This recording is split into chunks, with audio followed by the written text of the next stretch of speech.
Welcome to my channel, Through History. Today we will look at one of the most amazing stories from World War II. The man we will be talking about is Hans Scharff, nicknamed Master Interrogator, a German Luftwaffe interrogator. He was never supposed to be a part of the war in the first place, but ended up shaping the future of interrogations forever. Hans was born on December 16, 1907 in Rastenburg, East Prussia, to Hans Hermann Scharff and Else Scharff. Hans's father was a Prussian army officer before and during the First World War.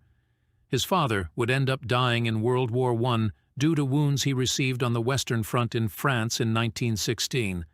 He would receive 3 medals for his war sacrifices, which made Hans incredibly proud. In 1939, during the summer, he went on a visit to Graz, Germany. By this time, World War II broke out, so he was stranded in Germany during the war. He eventually got a job there and worked until he was drafted into the war. His wife, Margaret Scharff, eventually figured out that he had been drafted into the war. She pleaded and begged to have her husband not be on the front lines, but rather work in communications because he was fluent in English. He was transferred immediately to Company 12, based in Wiesbaden, to serve as a German-English interpreter. He was slated to be stationed in Russia the next day.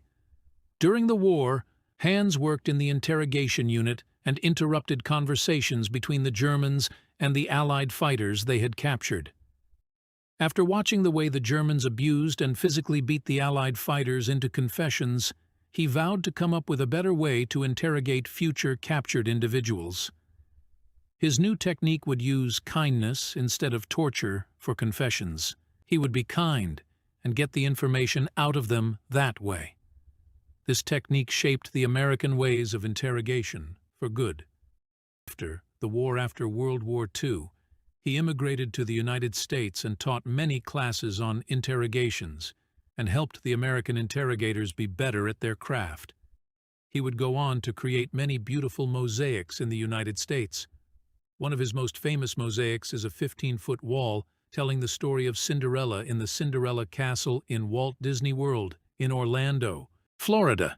He also has a marble mosaic in the California State Capitol building, the mosaic entry ramps at Disney's Epcot Center in Florida, a large outdoor building facade mosaic at Dixie College in Utah, and the mosaiced eagle floor at the University of Southern California campus.